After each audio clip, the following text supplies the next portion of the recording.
Hey, Chad Hymas here. Welcome to this week's Rolla Safety Tip.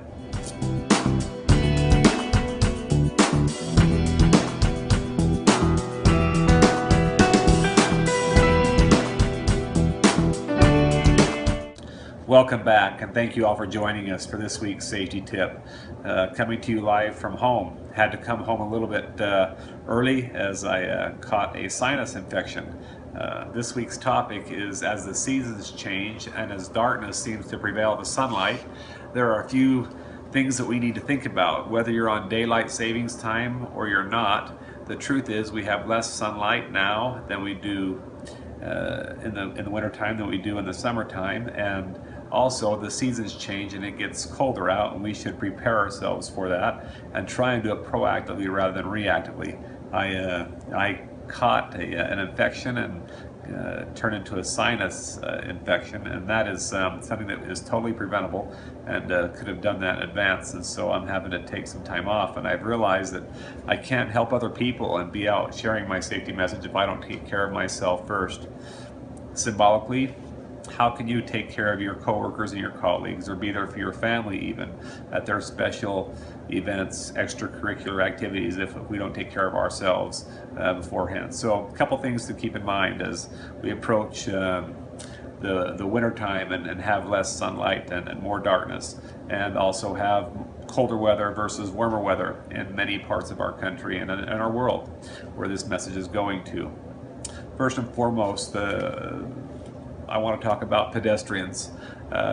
We just finished a nice Halloween season. However, in our state where I live, we had a very high fatality rate with our youngsters being hit. And that's sad to report to all of you, but that doesn't change with the holiday of Halloween passing.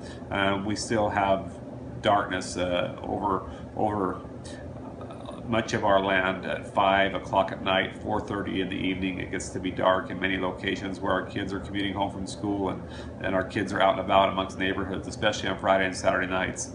Let us be mindful of what could be out there in areas where kids could be present, and also as parents help us to have our kids be lighted up with personal protective equipment. That might be a light on their head or their hat or some sort of fluorescent gear. Secondly, let me talk to you a little bit about some of the things that pertain to the wintertime. Beware of carbon monoxide poisoning. Check your alarms and make sure that they are ready to go and that they're not faulty.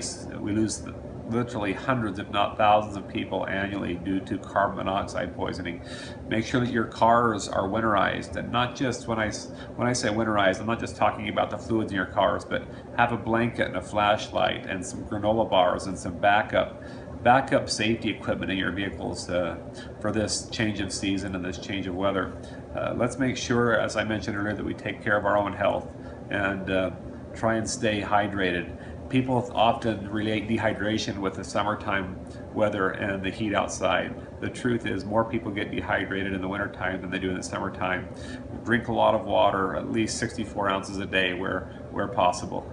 And if you're not going to count it, you're probably not going to drink it. I know I have to drink, or I have to count it. I'm not going to drink it.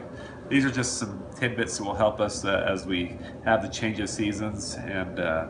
And one last note that I would just like to mention that's kind of off topic is that with this being election week and us as Americans voting in a new president, no matter what your stance is, may we pray for our leaders and pray that they will lead our country in the direction that God would have it be led, no matter what side or what party we're with, and help us to be better people and to be a more humble people. I feel kind of like this is a prayer, so forgive me if it offends you. I'm not trying to be offensive to anybody. I just feel that we need to really reach out and do all that we can to work hard every day and to be kind to everybody and to be accepting of people's beliefs and ask for God's guidance in our country and our leaders who have been elected to guide us in the right direction. Thank you all for this week and allowing me to be a part of each of your week's safety tips. God bless you, and we will see you next week.